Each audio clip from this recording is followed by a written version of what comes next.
ఉదయం 9:30 గంటలకి వైఎస్ఆర్ కాంగ్రెస్ పార్టీ అధినేత మాజీ ముఖ్యమంత్రి వైఎస్ జగన్మోహన్ రెడ్డి గారు ముఖ్యంగా ఈ గుంటూరు జిల్లా ఈ రాష్ట్రంలో ఉన్నటువంటి మిర్చి రైతులు అపారమైనటువంటి నష్టాన్ని చవిచూస్తూ ఉన్నారు. వారికి అండగా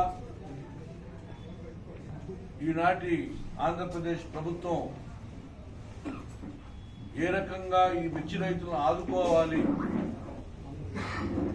మా పార్టీ తరఫున డిమాండ్స్ ని ప్రభుత్వానికి కేంద్ర రాష్ట్ర ప్రభుత్వాలకి తెలియజేసేటువంటి కార్యక్రమాన్ని రేపు పొద్దున వైఎస్ఆర్ కాంగ్రెస్ పార్టీ జిల్లా శాఖ ఆధ్వర్యంలో అంబటరామబాబు గారి నేతృత్వంలో రేపు ఉదయం 9:30 గంటలకు గుంటూరు మిర్చి యార్డు ప్రాంగణంలో ఉన్నటువంటి మిర్చి రైతులు ఎవరైతే అమ్ముకోవడానికి వచ్చారో వారికి ఉన్నటువంటి బాధల్ని, రాబోయే రోజులు ఈ ప్రభుత్వం ఏ రకంగా వాళ్ళని ఆదుకోవాలనేటువంటి డిమాండ్స్ ని ప్రభుత్వం ముందు ఉంచడానికి,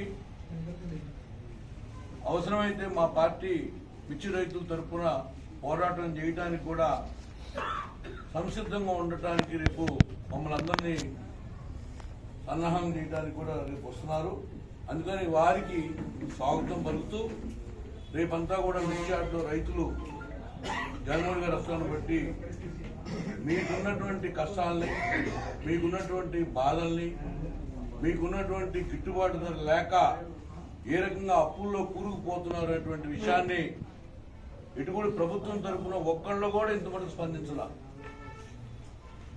వ్యవసాయ శాఖ మంత్రులు అచ్చెన్నాయుడు గారు, రాష్ట్ర ముఖ్యమంత్రి వర్యులు, ఇక్కడ కేంద్ర మంత్రి ఉన్నాడు, కనీసం కళ్ళకి కట్టినట్టు దాదాపు ఒక కింటాకి దాదాపు 10,000 రూపాయలు నష్టం జరుగుతూ ఉంది. దాదాపు 20 క్వింటాలంటే దాదాపు ఎకరానికి 1,50,000 రూపాయలు నష్టం జరుగుతూ ఉంది.